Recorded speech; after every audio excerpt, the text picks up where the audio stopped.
what do you do with Secret? Do you chrono it? Do you RP it? Do you curse it? Okay. And is that actually going to be enough when you're playing against relocate? I think if VG Gaming play the fights in a way where they send in like one hero here, one hero there, like fragment the fight, it gets really difficult for Secret to cast their spells properly. Like, who wants to go first on this Storm? Who wants to go first on the Timber when there is that relocate threat behind? That's one weakness. The other one is, a lot of the time when you pick a lot of team fighters, they're not the best laners, and that's the case here too. Void not the best laner, Pango not the best laner. Magnus is pretty good nowadays, honestly, but you know, the panel also talking about the team fighting supports. Lich and Wyvern. I think Lich is an amazing laner right now. Wyvern less so. Wyvern definitely a little less so. We do have the teams trying to switch up the lanes a little bit. How do you view this, Cinder? And who came out on top in this switcheroo?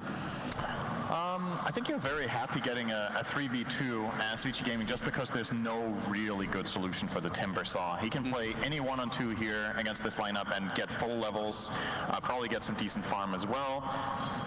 And you want to get your gyro off to a good start, so I think they're pretty happy.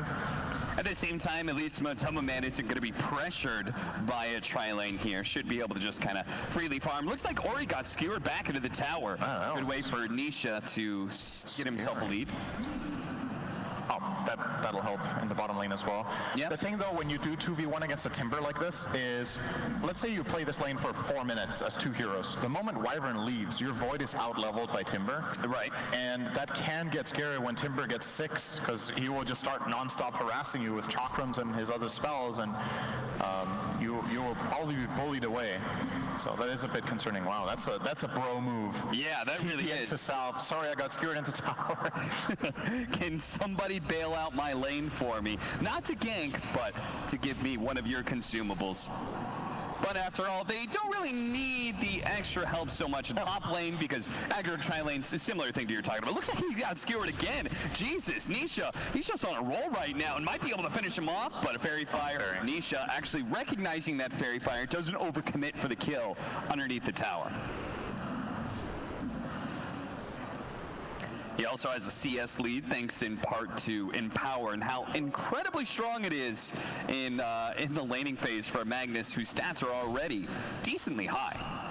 I'm impressed that he got 2 skewers off, though. I know Storm has to come in close to put remnants, but he must have had some really good footwork on the mag in this lane. It's easier now that he has a haste turn, but now he's too low to really want to do it, possibly. But yeah, this Rubik TP mid to refill Storm obviously helps him a lot, but at the same time, it's not the biggest loss for Rubik. He wants to run bottom anyway and start pulling. They don't want to stay as a tri-lane forever up top, because then you run into the same trap as we talked about with Wyvern and Void in the 2v1, that you will get out-leveled too hard. And Pangolier getting 6 when your gyro is 4 is, can be really worrying. So I imagine both supports. Oh, Ori getting pulled in, skewer forward, and what hit Nisha? It just feels like Ori has a little bit of a wrong read on this Magnus lane. You got to be careful. This Magnus is incredibly powerful, both in the harassment. They're going to pick off the courier here. They already delivered its goods, though, so Eurus, well, he may not feel comfortable fighting back, though, against the tri-lane that they brought in. The Wisp is already dead, and if Eurus gets slowed down here, PYW is going to help bail him out with a Fading Bolt, though. Yeah, Zai got a good proc, but with Rubik there, they choose not to pursue, which is the right call for sure. Now this does leave the bottom lane in the situation we were talking about. So Timbersaw at the current point in time is level 4, and Void is almost level 4. So it's actually, they managed to do it in a way so that Matsu doesn't fall too far behind on experience. Both of them have big waves following them now, and Yang will get that level 6 at a good timing, but hopefully for Matsu, he's able to still be able to sustain himself in this lane. It's, I think it's a tactic that a lot of supports are using right now, is that they don't sit in the lane and soak experience so much. They really try and give that core most of the experience so they can roam around once you get to that sort of stronger point. And with a Void, it just needs the higher levels of time walk so he can deal with any Timbersaw harassment, and then he should just be good to CS. Yeah, the downside for the Void here is he has to buy quite a lot of extra regen, right? He bought another Tango pack and a salve. I think these are new. At least the salve is new. Yeah. I'm gonna say. And Yang obviously recognizing the nature of this matchup with the Orb of Venom, just playing super aggressive. He will keep fighting him here. He doesn't care. Even if the tower and 5 creeps are hitting him, he has that level 3 reactive armor. So that will be probably another 2 tangos gone. And it's economic damage, right? You keep doing this over and over, and suddenly the lane is becoming a clear win. Puppy. BYW is going to lose this man fight to Puppy until DY came in, made things a little bit different. I actually, this is something that Arteezy said to me. He was like, right now, it's like net worth is like really important in the laning phase because people are using so many consumables. So our Void may be 22 and 6, but if we were to look at the net worth, I'm sure he'd be quite a bit lower than plenty of the other cores, as you're pointing out, because of that regen. And it will get worse. This is the easier portion of the lane. When Timber hits 6, that's when it starts really costing you. Yeah. And he can't afford a Morbid Mask or something like this in addition to his Time Walks. So you see, every time he Time Walks damage off and goes in for CS, Yang is just on top of him. He's going to keep doing this over and over and over again. And we might see Matomaman just starting to cut waves. He did it before. He got the pull off. Yeah, now it's getting really nasty. There's the level 6 being hit by Yang. Good Time Walk dodge. He's going to chakra him, try and catch him. Matomaman does dodge most of the damage. Nicely done there. Back over to PYW, chased by Nisha, skewer forward. Telekinesis is not going to let him get away unless into the high ground, in which case he's fine, especially with Ori cutting over. Now it's going to be Yapzor, who is in trouble, especially with Nisha having no mana to stop this assault from Ori. And after being solo killed mid, Ori's now taller than net worth. That kill put him in first place. So he has recovered nicely.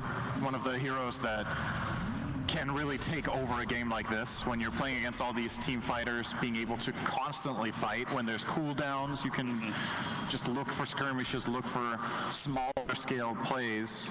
This is if you could choose any hero on VG Gaming's lineup to have a good start, this would be the one, together with Jara. I honestly think you could, if you had to, you could have sacrificed Timber a bit, just so that the other guys could really get the work done. But all 3 cores are doing well. Yeah, they're all very happy. The only people who are really sad in this game is the supports, who are constantly trying not to take their core's experience. And I would say Zai isn't very happy either.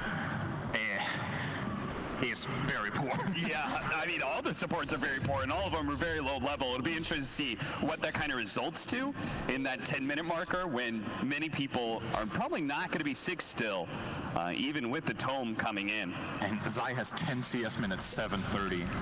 They have destroyed him in this lane. That is actually crazy. It's one thing to win a lane, but I was not expecting to get this much of a trashing. And yeah, he might even die now. He is probably... No, he will be fine. He has sticks too. He has 1 disarmed and health. Fury. And now they want to deal with this pesky Timber Saw. And holding him up, does have the Chronosphere. He's going to be able to grab the 2 of them. Just go for the kill on PYW. The Splinter Blast was a little bit too far away to hit the Rubik, but there is Puppy to be able to burst him down. But Matomaman, he's just 1 nuke away from dying here, but the Time Walk is up, but no! He gets struck down by Yang before he was able to get it off. A fair trade, certainly, for VG Gaming. Chronosphere and a core kill. Well worth it. Zai, he's going to be chased down by the missile here. In serious trouble unless VG Gaming can't get around these trees so easily.